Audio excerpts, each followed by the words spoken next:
Hello guys, ഇതുവരെ ചന്ദ്രമതി രേവതിയെ തല്ലിയിട്ടില്ല. ശകാരി ചോരുന്ന് പറയുമെങ്കിലും രേവതി ഇതുവരെ തല്ലിയിട്ടുണ്ടായിരുന്നില്ല. എന്നാൽ ഇന്ന് ചെയ്യാത്ത തെറ്റിനെ ആ പാവം രേവതി ചന്ദ്രമതി അടിക്കുകയാണ്. എന്നാൽ രേവതിയെ തല്ലുന്നത് ആരും കണ്ടിട്ടില്ലായിരുന്നു കേട്ടോ. അതുകൊണ്ട് തന്നെ ചന്ദ്രമതി ഭീഷണിപ്പെടുത്തുന്നുണ്ട് രേവതിയെ. ഈ തല്ലിയ വിവരം വേറെ ആരോടെങ്കിലും പറഞ്ഞ പിന്നെ നിനക്ക് എന്റെ മകന്റെ ഭാര്യയായിട്ട് ഈ വീട്ടിൽ തുടരേണ്ടി വരില്ല. ഇതൊക്കെ പറഞ്ഞ് ഭീഷണിപ്പെടുത്തി നിർത്തുകയാണ് ചന്ദ്രമതി. എന്നാൽ ചന്ദ്രമതിയുടെ നിർഭാഗ്യവശാൽ ഇതൊക്കെ കാണുകയും കേൾക്കുകയും ചെയ്യാണ് വർഷ. ഇതൊക്കെ കേട്ടിട്ട് കൈയിട്ട് മിണ്ടാതിരിക്കോ വർഷ. വർഷയ്ക്കാണെങ്കിൽ രേവതി ഒരുപാട് ഇഷ്ടമാണ്. ഒരു ചേച്ചിയുടെ സ്ഥാനത്താണ് വർഷ രേവതിയെ കാണുന്നത്. അതുകൊണ്ട് തന്നെ ചന്ദ്രമതിക്ക് ഒരു 8ന്റെ പണി കൊടുക്കണമെന്ന് വർഷ തീരുമാനിക്കാണ്. അതിനുവേണ്ടി ഏറ്റവും നല്ലത് അച്ചമ്മയാണെന്ന് തന്നെ വർഷയ്ക്ക് മനസ്സിലാവുകയാണ്. അങ്ങനെ ഈ വിവരം ചൂടാറുന്നതിന് മുമ്പ് തന്നെ വർഷ നേരെ ഇത് കലാവതി അച്ചമ്മയുടെ അടുത്ത് അറിയിക്കുന്നുണ്ട്. ഇത് കേട്ട പാടെ തന്നെ അച്ചമ്മയ്ക്ക് ദേഷ്യം അടക്കി പിടിക്കാൻ പറ്റുന്നില്ല കേട്ടോ. കാരണം അതായത് ഈ സംഭവം ഉണ്ടാവാൻ മെയിൻ കാരണമായത് മുത്തശ്ശി രേവതിയുടെ കയ്യിൽ കുറച്ച് പണം കൊടുക്കുന്നതാണ്.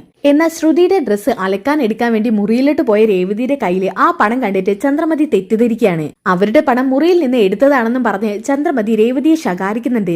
അത് മാത്രമല്ല ശ്രുതിയുടെ പേഴ്സിൽ വെച്ച കുറച്ച് പണം കാണാനുമില്ലായിരുന്നു. അപ്പൊ തന്നെ ചന്ദ്രമതി ശ്രുതിയെ വിളിക്കുന്നുണ്ട്. എന്നിട്ട് പറയുന്നുണ്ട്, നിന്റെ ബാഗിലെ പണമൊക്കെ ഒന്ന് ചെക്ക് ചെയ്ത് നോക്ക്, ഇവളുടെ കയ്യിൽ നിന്ന് എനിക്ക് കുറച്ച് പണം കിട്ടിയെന്നൊക്കെ. അപ്പൊ തന്നെ ശ്രുതി ബാഗിലെ പണം ചെക്ക് ചെയ്ത് നോക്കുമ്പോൾ ആ പണം അതിൽ കാണില്ല കേട്ടോ.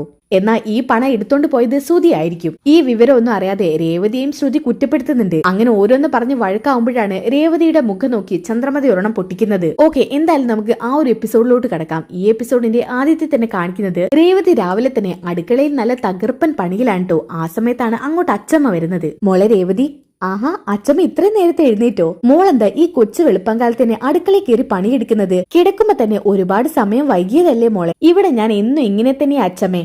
നേരം വൈകി കിടന്നുറങ്ങും. ചില സമയങ്ങളിൽ പൂ കെട്ടാനുണ്ടാവും, അപ്പോ ഒന്നുകൂടി നേരം വൈകും.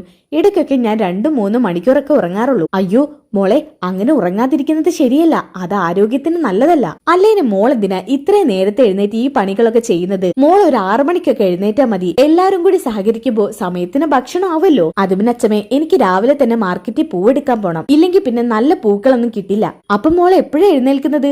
ഞാനൊരു 3:30 എഴുന്നേൽക്കും. 4 മണിയാകുമ്പോ നേരെ പൂവെടുക്കാൻ പോവും. എന്നാലും മോളെ, മോളുടെ കാര്യം കഷ്ടം തന്നെ. നിന്റെ അമ്മായിയമ്മയ്ക്ക് കുറച്ചു പോലും ദയ തോന്നുന്നില്ലല്ലോ നിന്നോട്. അവളിങ്ങ് വരട്ടെ, എഴുന്നേറ്റ് വരുമല്ലോ, ഞാൻ കാണിച്ചു കൊടുക്കുന്നുണ്ട്. അയ്യോ അച്ഛമ്മേ, അതൊന്നും വേണ്ട എന്ന് പറഞ്ഞ എങ്ങനെയാ മോളെ ശരിയാവുക? മോളെ കൂടാതെ 3 പെണ്ണുങ്ങളുള്ള വീടാണിത്. എന്നിട്ട് മോൾ ഒരാള് വേണം ഈ വീട്ടിലെ സകല പണികളും ചെയ്യാൻ. ഇതൊക്കെ ശരിക്കും ക്രൂരതയല്ലേ മോളെ? അവളിങ്ങ് വരട്ടെ, എനിക്ക് ചില കാര്യങ്ങളൊക്കെ ചോദിക്കാനുണ്ട്. അവളിങ്ങ് വരട്ടെ. അവക്ക് മാത്രല്ല, അവളുടെ 2 മരുമക്കളുണ്ടല്ലോ, അവരെയും കൂടി ഒരു പാഠം പഠിപ്പിക്കണം. പണക്കാരാണെന്ന് കരുതി അവരെ കൊണ്ട് മാത്രം ജോലി എടുപ്പിക്കാതിരിക്കുകയാണോ ചെയ്യേണ്ടത്? ഇല്ലെങ്കിൽ പിന്നെ ഇവിടെ ഒരു ജോലിക്കാരിയെ വെക്കുക. 3 പേരെ ഒരുപോലെയല്ല അവള് കാണേണ്ടത്. അച്ഛമ്മേ, എനിക്ക് അതിൽ പരാതിയില്ല. മോൾക്ക് പരാതി ഉണ്ടാവില്ലെന്ന് എനിക്കറിയാം. കാരണം മോളുടെ മനസ്സ് ശുദ്ധമാണ്. മോളായതുകൊണ്ടാ അവളെ പോലുള്ളവളൊക്കെ ഇങ്ങനെ നെഗളിച്ച് നടക്കുന്നത്. ഇല്ലെങ്കിലേ അമ്മായിയമ്മ ഭരണത്തിന് അവൾക്ക് ജയിലിൽ പോയി കിടക്കായിരുന്നു. അതേക്കുറിച്ചൊന്നും ഞാൻ ഇതുവരെ ആലോചിച്ചിട്ടില്ല അച്ഛമ്മേ. ആ, അവളുടെ കാര്യത്തിന് മോളത് ആലോചിക്കേണ്ടിയിരിക്കുന്നു. അപ്പോഴാണ് ചന്ദ്രമതി അങ്ങോട്ട് വരുന്നത്. ആ രേവതി, എനിക്കൊരു കോഫി. എന്തോന്ന് കോഫിയോ? കോഫി വേണമെങ്കിൽ ഇട്ട് കുടിക്കടി. അയ്യോ, അമ്മ നേരത്തെ എഴുന്നേറ്റോ? ഇല്ലടി, ഞാനേ പോത്തുപോലെ നിന്നെ പോലെ കിടന്നുറങ്ങാം. എന്തോ അമ്മ ഇത്, രാവിലെ തന്നെ എന്നെ വഴക്ക് പറയാണോ? പിന്നെ ഞാൻ നിന്നെ എന്ത് പറയണം? രേവതി മോളെ കൂടാതെ നിങ്ങളെ 3 പെണ്ണുങ്ങൾ ഇവിടെ ഇല്ലേ? നിങ്ങൾ എന്താ ചെയ്യേണ്ടത്? ഒരു 6 മണിക്കെങ്കിലും എഴുന്നേറ്റിട്ട് രേവതി അടുക്കളയിൽ കയറി സഹായിക്കണ്ടേ? പകരം ഈ കണ്ട ആളുകൾക്കൊക്കെ വെച്ചുണ്ടാക്കിയിട്ട് അതിനെ അടുക്കളയിലിട്ട് കഷ്ടപ്പെടുത്തുക. അത് പിന്നെ അമ്മേ, ഞങ്ങൾ കഷ്ടപ്പെടുത്തുന്നതല്ല. അവക്കാവുമ്പോ വീട്ടുജോലിയൊക്കെ ചെയ്ത് നല്ല പരിചയമുണ്ട്. എന്നാൽ ശ്രുതിക്കും വർഷയ്ക്കും അതൊന്നും അറിയില്ല. അത് മാത്രമല്ല, ഇവൾക്ക് ഇതൊക്കെ ചെയ്യുന്നതിൽ സന്തോഷമുള്ളൂ. പിന്നെന്താ അമ്മയ്ക്ക് കുഴപ്പം? എനിക്കൊരു കുഴപ്പമില്ല. എന്റെ രേവതി മോളെ കഷ്ടപ്പെടുത്തുന്നത് കണ്ടോണ്ട് നിൽക്കാൻ എനിക്ക് പറ്റില്ല. നിന്റെ 2 മരുമക്കൾക്കല്ലേ കയ്യാത്തതുള്ളൂ, നിനക്ക് കൈക്ക് കുഴപ്പമൊന്നുമില്ലല്ലോ. എന്നാലേ അടുക്കളയിൽ കയറി ബാക്കി പണി ചെയ്യ്. രേവതി മോള് കുറച്ച് റെസ്റ്റ് എടുക്കട്ടെ. അയ്യോ അമ്മേ, എനിക്ക് രാവിലെ തന്നെ അടുക്കളയിൽ കയറാൻ വയ്യ. എനിക്ക് എന്തായാലും നീ ഉണ്ടാക്കിയ ഭക്ഷണം മതി. ദേ, സാമ്പാർ ഉണ്ടാക്കാൻ മറക്കരുത്. മോൾ സാമ്പാർ ഉണ്ടാക്കിയോ? ഇല്ലച്ചമ്മേ. എന്നാ പിന്നെ അത് ഇവൾ ഉണ്ടാക്കും. ഞാനോ? നീ തന്നെ. വേറെ ആരും ഉണ്ടാക്കാനാ? പെട്ടെന്ന് പോയി ഉണ്ടാക്കി ചന്ദ്രേ. ഈ അമ്മയുടെ കാര്യം. എടി, നീ വെജിറ്റബിൾസ് ഒക്കെ ഒന്ന് നുറുക്കി വെച്ചേ. അതെങ്ങനെയാ ചന്ദ്ര നേരാവുക? എന്റെ കാലിന് നല്ല വേദനയുണ്ട്. നല്ലോണം ഒന്ന് കുഴമ്പിട്ട് തടവണം. നീ തടവുന്നോ അതോ രേവതി മോള് തടവണോ? അയ്യോ, എനിക്ക് പറ്റില്ല. ഞാൻ ഇവിടുത്തെ പണിയെടുത്തോളാം. എടി, നീ പോയി തടവി കൊടുക്ക്. എന്നാ മോള് വാ. എന്തായാലും തടവേണ്ട പണി കിട്ടിയില്ലല്ലോ, അവൾ എന്നെ പോയി കഷ്ടപ്പെടട്ടെ. ഇതും പറഞ്ഞ് ചന്ദ്രമതി രേവതിയെ പറഞ്ഞയക്കാണ് കേട്ടോ. അപ്പൊ രേവതിയോട് മുത്തശ്ശി പറയുന്നുണ്ട്, ദേ എന്റെ കാലിന് ഇപ്പൊ ദൈവം കരുതിയിട്ട് ഒരു കുഴപ്പമില്ല. അതുകൊണ്ട് മോള് കുഴമ്പിട്ട് തടവി തരേണ്ട ഒരാവശ്യമില്ല. എന്നാ പിന്നെ അച്ഛമ്മേ, ഞാൻ അമ്മയെ പോയി സഹായിക്കട്ടെ. പാവം രാവിലെ തന്നെ അടുക്കളയിൽ കയറാറില്ല. ഈയൊരു ചിന്ത അവൾക്ക് മോളോടില്ലല്ലോ, പിന്നെന്തിനാ മോൾ അവളോട് സഹതപിക്കുന്നത്? ദേ, ഞാൻ പറഞ്ഞത് കേൾക്ക്, മോള് വന്നേ. ഇത് പറഞ്ഞോണ്ടിരിക്കുമ്പോഴാണ് ഉറക്കത്തിൽ നിന്ന് എഴുന്നേറ്റ് വരുന്ന ശ്രുതിയെ കാണിക്കുന്നത്. ആ രേവതി, എനിക്കൊരു ബ്ലാക്ക് ടീ വിത്തൗട്ട് മതി കേട്ടോ. ഇത് കേട്ടപ്പോ അച്ഛമ്മ പറയുന്നുണ്ട്, എന്താ ശ്രുതിക്ക് വേണ്ടത്? വിത്തൗട്ടോ? ആ അത് പിന്നെ അച്ഛമ്മേ, എനിക്ക് രാവിലെ എന്നും ഇവളാണ് ചായ ഇട്ട് തരാറ്, അതല്ലേ? എന്നാ ഇനി മുതലേ നിങ്ങൾക്ക് വേണ്ടത് നിങ്ങൾ ഉണ്ടാക്കി കുടിക്കി. അല്ലെങ്കിലേ നിന്റെ അമ്മായിയമ്മയുണ്ട് അടുക്കളയില്, അങ്ങോട്ട് ചെന്ന് പറ. ചെന്ന് നിന്റെ അമ്മായിയമ്മയെ സഹായിച്ചു കൊടുക്കേ, ചെല്ല്. എന്നാ ഇത് കേട്ടോണ്ട് വർഷം അവിടുന്ന് ഇറങ്ങി വരാൻ നിൽക്കുന്നുണ്ട് കേട്ടോ. ഇത് കേട്ടപ്പാട് തന്നെ വർഷം മുറിയിലേക്ക് ഓടി പോകുന്നുണ്ട്. അല്ല പിന്നെ രാവിലെ പല്ലുന്നേക്കാതെ എഴുന്നേറ്റ് വന്നോളും ചായ കുടിക്കാൻ വേണ്ടി. ഇവളെയൊക്കെ എവിടെന്നാണ് അവ ചന്ദ്രമതി കൊണ്ടുവന്നത്? എന്തായാലും മോളെ കണ്ടുപിടിച്ചത് ആ ചന്ദ്രയല്ലല്ലോ, അതുകൊണ്ട് മോളുടെ സ്വഭാവം മാത്രം പത്തര മാറ്റാം. ഓക്കെ, ഇനി അതൊക്കെ കഴിഞ്ഞിട്ട് കാണിക്കുന്നത് രേവതി അച്ഛമ്മ മുറിയിലോട്ട് കൂട്ടിക്കൊണ്ട് പോകുന്നതാണ്. ഇത് കേട്ടപ്പോ രേവതി ചോദിക്കുന്നുണ്ട്, അച്ഛമ്മേ. ആ എന്താ മോളെ? എന്താ അച്ഛമ്മേ ഇവിടെ കാര്യം? മോൾ ഇവിടെ നിക്ക്. ദേ, ഇതെന്താണെന്നറിയോ? എന്താ അച്ഛമ്മേ? ഇത് എന്റെ മോൾക്കൊരു വളയാ. ദേ, ഇത് പിടിക്ക്, ഇത് കയ്യിലോട്ടിട്ട്. വളയോ? അതേനെ, നമ്മുടെ സച്ചിയെ അവിടെ ഒരു ചിട്ടിയിലുണ്ടായിരുന്നു. ചേർന്നതേ അവന് ഓർമ്മയുള്ളൂ. അതിലെ പണമൊക്കെ അടച്ചത് ഞാനാ. ഇന്നലെ ഇപ്പൊ ചിട്ടി കിട്ടി. അപ്പൊ തന്നെ ഞാൻ പോയി മോൾക്കൊരു വള വാങ്ങിച്ചു. എന്തിനാ അച്ഛമ്മ ഇതൊക്കെ ആരെങ്കിലും അറിഞ്ഞാ എന്താ കുഴപ്പം? നിന്റെ ഭർത്താവിന്റെ പണമാണത്. അങ്ങനെ എല്ലാവരും അറിഞ്ഞാ മതി. അല്ലേനും അവൻ കുറച്ചു കാലൊക്കെ അടച്ചിരുന്നു. അതിനുശേഷാ ഞാൻ അടയ്ക്കാൻ തുടങ്ങിയത്. ദേ, ഇത് മോളുടെ കയ്യിലിട്. ഇതും പറഞ്ഞ് കയ്യിലിട്ട് കൊടുക്കുന്നുണ്ട് കേട്ടോ. അതിനുശേഷം കുറച്ച് കാശ് എടുത്തിട്ട് രേവതിയുടെ കയ്യിലോട്ട് വെച്ചു കൊടുക്കുന്നുണ്ട്. മോളെ രേവതി, നിനക്ക് പണത്തിനൊക്കെ ഒരുപാട് ആവശ്യമുണ്ടെന്ന് അറിയാം. നീ ഇപ്പൊ സച്ചിക്ക് വണ്ടിയൊക്കെ വാങ്ങിച്ചു കൊടുത്തല്ലോ, അതുകൊണ്ട് എന്തെങ്കിലുമൊക്കെ ആവശ്യം ഉണ്ടാവും. മോളെ, ആരും കാണാതെ ഈ പണം കൊണ്ടുവച്ചോ, ഇല്ലെങ്കിലേ ചന്ദ്രമതി 100 കൂട്ടം ചോദ്യങ്ങൾ ചോദിക്കും.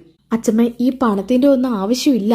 ആവശ്യമില്ലാതെ എങ്ങനെയാ വരുന്നത്? നിനക്കിപ്പോ സച്ചി ഒരു സ്കൂട്ടർ എടുത്തു തന്നു. അത് മാത്രമല്ല, സച്ചിക്കിപ്പോ നീ ഒരു കാറും എടുത്തു കൊടുത്തു. നിങ്ങൾക്കിപ്പോ പണത്തിന്റെ അത്യാവശ്യമുണ്ട്. അതുകൊണ്ട് ഈ പണം മോള് കൊണ്ടുപോയി വെച്ചോ. ഇതും പറഞ്ഞുകൊണ്ട് ആ പൈസ കയ്യിൽ കൊടുക്കാണ് കേട്ടോ. അങ്ങനെ ഈ പണം കൊണ്ടുവെക്കാൻ വേണ്ടി രേവതി പോവാണ്. പോകുന്ന സമയത്ത് ശ്രുതിയുടെ മുറിയിലേക്ക് കയറുന്നുണ്ട്. എന്നിട്ട് ശ്രുതിയുടെ മാത്രം അലക്കാനുള്ള വസ്ത്രം എടുക്കുന്നുണ്ട് കേട്ടോ. ശ്രുതിയുടേത് എടുക്കുന്നില്ല. അത് എടുത്തോണ്ട് പുറത്തോട്ട് ഇറങ്ങുന്ന സമയത്താണ് ചന്ദ്രമതി അവിടെ നിൽക്കുന്നത്. ചന്ദ്രമതിയെ കണ്ട പാടത്തിന് കയ്യിലുണ്ടായിരുന്ന പൈസ പിറകിലോട്ട് പിടിക്കുന്നുണ്ട് കേട്ടോ. ഇത് നല്ല രീതിക്ക് കാണുന്നുണ്ട് ചന്ദ്രമതി. എന്താടി നിനക്കൊരു കള്ളലക്ഷണം? എനിക്കോ? എനിക്കെന്ത് കള്ളലക്ഷണം? നീ എന്താ ഒളിപ്പിച്ചു വെച്ചേക്കുന്നത്? എന്താ നിന്റെ കയ്യില്? അതൊന്നുമില്ല. ഒന്നുമില്ലെന്നോ? പിന്നെ നീ എന്തിനാ അത് മറച്ചു വെച്ചേക്കുന്നത്? അതിങ്ങ് കാണിക്കടി. ഇതും പറഞ്ഞുകൊണ്ട് രേവതിയുടെ കൈ പിടിച്ചു വലിക്കുന്നുണ്ട് കേട്ടോ. ആ സമയത്താണ് കയ്യിൽ പണം ഇരിക്കുന്നത് കാണുന്നത്. അയ്യോ, ഇവള് കക്കാനും തുടങ്ങിയോ? എനിക്ക് ആദ്യമേ അറിയായിരുന്നു, ആരൊക്കെ എന്തൊക്കെ പറഞ്ഞാലും നീ നന്നായിട്ട് മോഷ്ടിക്കുന്നവളാണെന്ന്.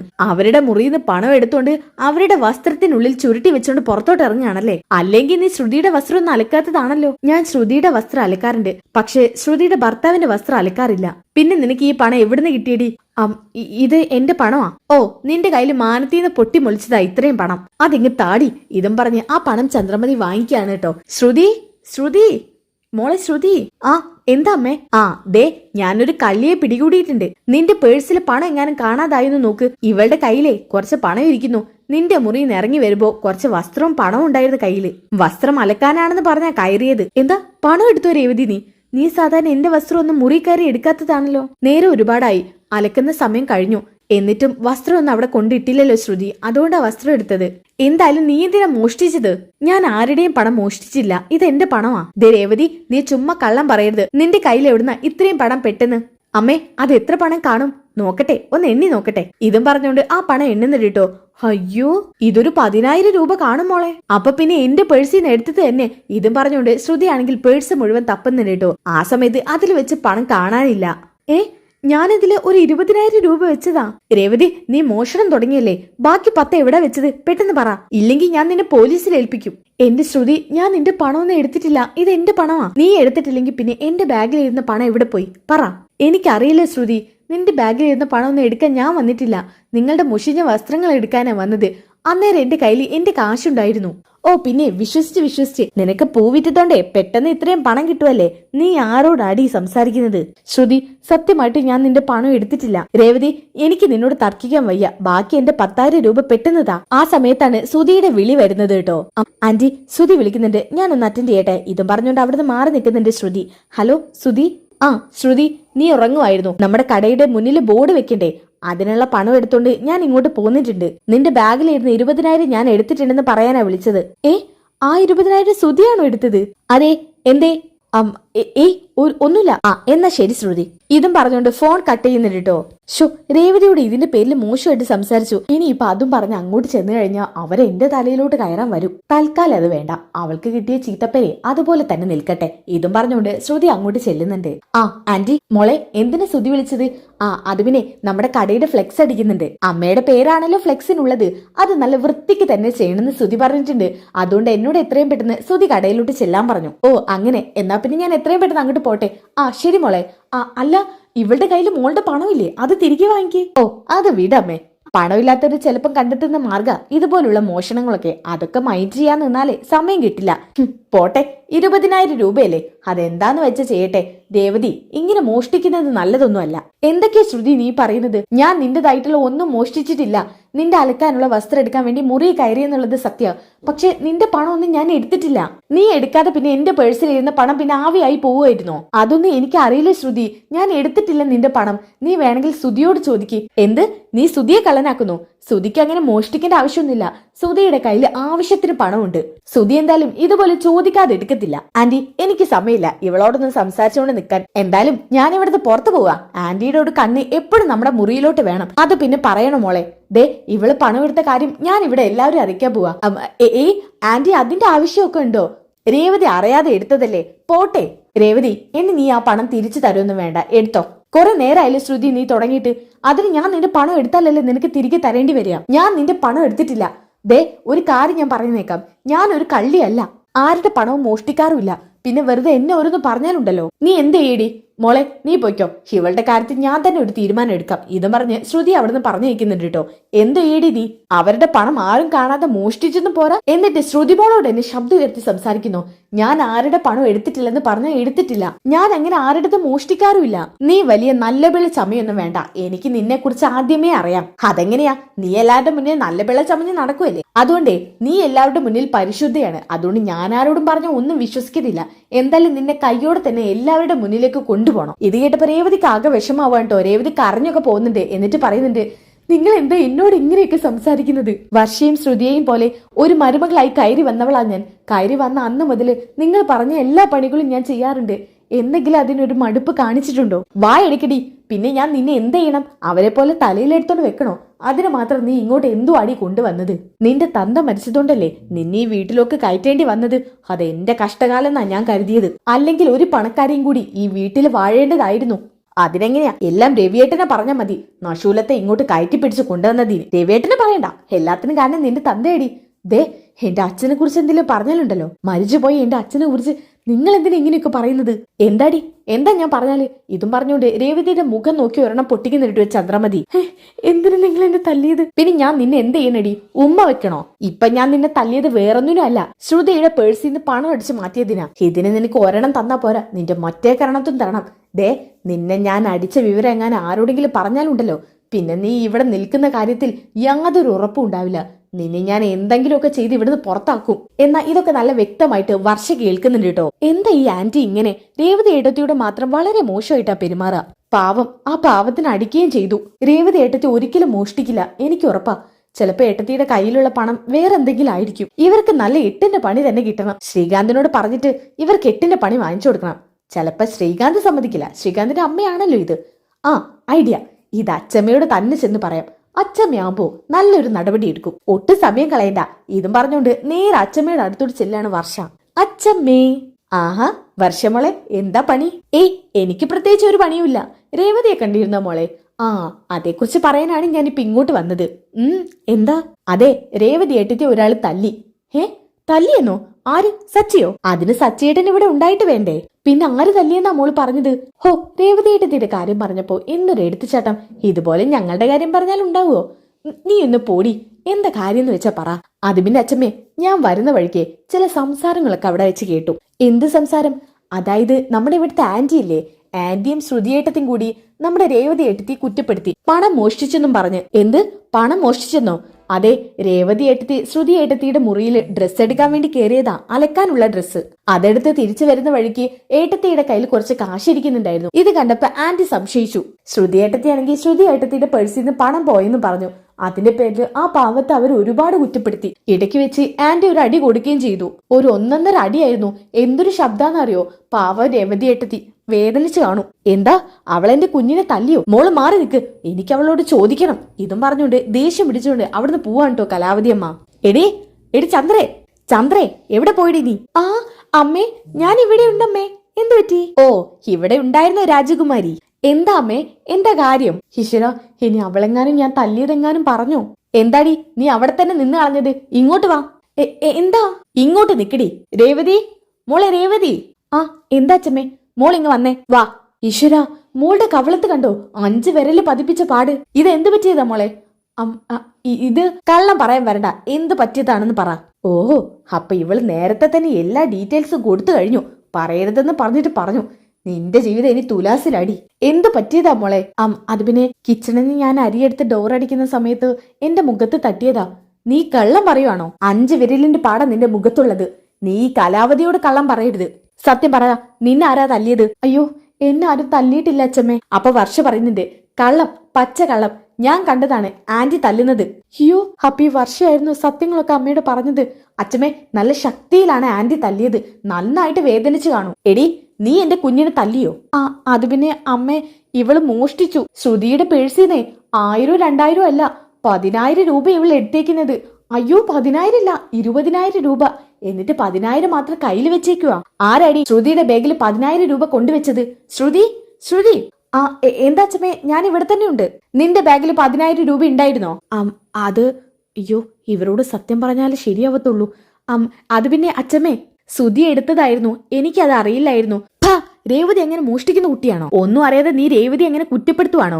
നീയൊക്കെ കട്ടെടുത്താലും എന്റെ രേവതി മോൾ ഒരിക്കലും അത് ചെയ്യില്ല. അത് കണ്ടു നിന്ന് മനസ്സലിഞ്ഞിട്ടാ എന്നോട് വർഷമോള് വന്ന് വിവരം പറയുന്നത്. നിനക്കൊന്നും നാണമില്ലേ? നിന്റെ പേഴ്സിലിരുന്ന പണം പോയി നോക്കി ഒറ്റയടിക്ക് അത് രേവതി എടുത്താണെന്ന് സംശയിക്കാൻ നിന്റെ ഭർത്താവ് അത്ര നല്ലവനാണോ? അവനെ ഒരുപാട് മോഷ്ടിച്ചിട്ടുണ്ട്. പ്രത്യേകിച്ച് എന്റെ മകന്റെ പേഴ്സിന്ന് 1000 2000 ഒന്നുമില്ല, അവന് എടുത്ത പണത്തിന് കണക്കില്ല. ദേ, നിനക്കറിയാലോ, നീ ഇങ്ങോട്ട് വരുന്നതിന് മുമ്പ് ഇവന് റിട്ടയർമെന്റ് കാശ് കിട്ടി 50 ലക്ഷം രൂപ എടുത്ത് മുങ്ങിയവനാ ഇവന്. ഇവനെയാണോ നീ സംശയിക്കാതെ രേവതി മോളെ സംശയിച്ചത്? ഇതും പറഞ്ഞുകൊണ്ട് കലാവതി അമ്മൂമ്മ ചന്ദ്രയെ ദേഷ്യം പിടിച്ച് നോക്കുന്നുണ്ട്. എന്താടി തുറച്ചു നോക്കുന്നത് രേവതിയെ? നീ എന്താ സിംഹോ? കാട്ടിലെ സിംഹത്തെ പോലെ ഇവിടെയുള്ള മരുമക്കളെയൊക്കെ ഭരിക്കാൻ? അപ്പോഴാണ് അങ്ങോട്ടേക്ക് രവി വരുന്നത്. എന്തു പറ്റി അമ്മേ? എന്താ പ്രശ്നം? ഓ, എന്റെ മോനെ ഒന്നും അറിയുന്നില്ലല്ലോ. ദേ, ഈ ശ്രുതിയില്ലേ, ഇവളുടെ പേഴ്സിന്ന് 10,000 രൂപ എടുത്തെന്നും പറഞ്ഞ് ശ്രുതിക്ക് പരാതി. ദേ, ഈ ചന്ദ്രയുണ്ടല്ലോ, അവള് നിന്റെ മരുമകൾ രേവതിയെ തല്ലി. എന്താ, രേവതിയെ തല്ലിയെന്നോ? നിന്റെ ഭാര്യ സ്വയം പറഞ്ഞു തീർത്തു രേവതി മോൾക്ക് മോഷ്ടിക്കുന്ന സ്വഭാവം ഉണ്ടെന്ന്. ചന്ദ്രേ, നിന്നോട് ഞാൻ പലതവണ പറഞ്ഞിട്ടില്ലേ ഇങ്ങനെയുള്ള കാര്യങ്ങൾ പറഞ്ഞ് രേവതിയെ കുറ്റപ്പെടുത്തരുതെന്ന്? നിന്റെ കൈക്ക് എല്ലില്ലായിണ്ടാ.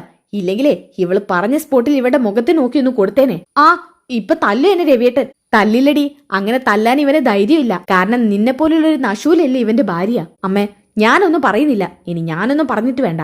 എന്തായാലും ഈ പാവത്തിനെ തല്ലിച്ചതിക്കുന്നത് അത്ര നല്ല കാര്യമൊന്നുമല്ല. അത് നിന്റെ ഭാര്യയെ പറഞ്ഞ് മനസ്സിലാക്കി കൊടുത്തോ? അമ്മേ, ഞാൻ പറഞ്ഞത് തിരിച്ചെടുത്തു. ശ്രുതി എടുത്തതാണെന്ന് എനിക്കറിയില്ല. അല്ല അമ്മേ, ഈ പൂക്കാരി പെണ്ണിന്റെ കയ്യിൽ നിന്ന് പെട്ടെന്ന് എങ്ങനെ 10,000 രൂപ വരുന്നത്? അതിന്റെയും കൂടി കാര്യം അറിയണം. എന്നാ അറിഞ്ഞോടി, ഞാൻ തന്നെയാ രേവതി മോക്ക് പണം കൊടുത്തത്. നിന്റെ 2 മരുമക്കള് പണക്കാരല്ലേ, പക്ഷെ അതുപോലെയല്ലേ ഇവര്. ഇവർക്ക് ആരും പണം കൊടുക്കാനില്ല. അപ്പൊ പിന്നെ ഞാൻ സഹായിച്ചു, അതിലൊരു തെറ്റുമില്ല. ഹോ, അപ്പോ അമ്മ ആരും അറിയാതെ പണം കൊടുത്ത് സഹായിക്കാണ് ഇവളെ. പണം മാത്രമല്ല, ദേ അവളുടെ കൈ കിടക്കുന്ന വള കണ്ടില്ലേ, അതും ഞാൻ വാങ്ങിച്ചു കൊടുത്തതാ. നിനക്ക് എന്ത് ചെയ്യാൻ പറ്റും? ദേ ചന്ദ്രേ, ഒരു കാര്യം ഞാൻ പറഞ്ഞേക്കാം. നീ മോളെ ഇനി എന്തെങ്കിലും പറഞ്ഞ് കുറ്റപ്പെടുത്തിയാ ഞാൻ അതിനൊന്നും പറഞ്ഞില്ല അമ്മേ. ഇവളുടെ തന്ത മരിച്ചതുകൊണ്ടാണ് ഇവൾക്ക് ഈ വീട്ടിൽ കയറാൻ പറ്റിയത്. അത് ഞാൻ പറഞ്ഞു, അതുള്ളത് സത്യം തന്നെയല്ലേ? ഇത് കേട്ടപ്പോ തന്നെ കലാവതി അമ്മൂമ്മക്ക് ദേഷ്യം വരണം കേട്ടോ. ഇത് കേട്ടപ്പോ തന്നെ രേവതിക്ക് വളരെ വിഷമമായിട്ട് രേവതി അവിടെ നിന്ന് പോവാൻ കേട്ടോ. ഇത് കണ്ട കലാവതി ദേഷ്യം പിടിക്കാണ് കേട്ടോ. ആ സ്പോട്ടിൽ തന്നെ ചന്ദ്രമതിയുടെ മുഖം നോക്കി ഒരെണ്ണം പൊട്ടിക്കുന്നുണ്ട്. അയ്യോ, അമ്മ എന്തിനാ എന്നെ തല്ലിയത്? നിനക്ക് തല്ലുകൊണ്ടാ പോരാ, ഇവള് പറഞ്ഞോ കേട്ട് നീ മോളെ തല്ലിയതല്ലേ. ഇപ്പൊ അവൾ ആ പറഞ്ഞ വാക്ക് തിരിച്ചെടുത്തു. നീ ഈ തല്ല് അവക്ക് കൊടുക്ക്. അത് വേണോ അമ്മേ? ചെന്ന് കൊടുക്കടി, ഇല്ലെങ്കിൽ ആ അടിയും കൂടി ഞാൻ തരും. അയ്യോ, എനിക്ക് അടിയൊന്നും വേണ്ട. എന്നാ പിന്നെ അവളുടെ കരണം നോക്കി ഒന്ന് കൊടുക്ക്. ഇതും പറഞ്ഞുകൊണ്ട് ചന്ദ്രമതി നേരെ ശ്രുതിയുടെ അടുത്തോട്ട് നീങ്ങാൻ കേട്ടോ. അപ്പൊ ശ്രുതി പറയുന്നുണ്ട്, ആന്റി എന്നെ അടിക്കാൻ പോവാണോ? ഇത് കേട്ടതും ചന്ദ്രമതി ഒരെണ്ണം കൊടുക്കുന്നുണ്ട് കേട്ടോ. നീ അങ്ങനെയൊക്കെ പറഞ്ഞിട്ടല്ലേ ഞാൻ അവളെ സംശയിച്ചത്. ഇപ്പൊ ആരായി ഞാൻ? എന്തായാലും കെട്ടി അടിയും വെച്ച് ശ്രുതി അവിടെ ഇളിച്ചോണ്ട് നിൽക്കുന്നുണ്ട് കേട്ടോ. ആ സമയത്താണ് ശ്രുതി കയറി വരുന്നത്. ശ്രുതിയെ കണ്ട പാടത്തന്നെ ശ്രുതിക്ക് ദേഷ്യം വരാണ്. ചന്ദ്രമതിക്കാണെങ്കിൽ വർഷയോട് ദേഷ്യം തോന്നാൻ കേട്ടോ. ഹോ, ഇവളെപ്പോലൊരു മരുമകളെയായി പോയി എനിക്ക് കിട്ടിയത്. ഇവളെ കൊണ്ട് ഒരു ഗുണവും ഇല്ലെന്നാ തോന്നുന്നത്. എന്തിനാ എനിക്ക് ഇങ്ങനത്തെ മരുമക്കളെ തരുന്നത്? ഓക്കെ, ഇനി നല്ല കിടിലൻ ട്വിസ്റ്റുകൾ നിറഞ്ഞ എപ്പിസോഡാണ് കേട്ടോ. സച്ചി വിവരം അറിയുമ്പോൾ കണക്ക് എണ്ണി ചോദിക്കുന്നുണ്ട് ചന്ദ്രമതിയോട്. അപ്പൊ ഇതിന്റെ ബാക്കി എപ്പിസോഡ് അടുത്ത എപ്പിസോഡിൽ ഞാൻ ഇടാട്ടോ. ഇന്ന് തന്നെ എപ്പിസോഡ് അപ്ലോഡ് ചെയ്യുന്നതായിരിക്കും. അപ്പൊ എപ്പിസോഡ് കിട്ടാൻ വേണ്ടി ചാനൽ ഒന്ന് സബ്സ്ക്രൈബ് ചെയ്യുക, വീഡിയോ ഒന്ന് ലൈക്ക് ചെയ്യുക, നെക്സ്റ്റ് എപ്പിസോഡ് ഒന്ന് കമന്റ് ചെയ്യുക. അടുത്ത വീഡിയോയിൽ കാണുന്നവരേക്കും എല്ലാവർക്കും ബൈ ഗായ്സ്.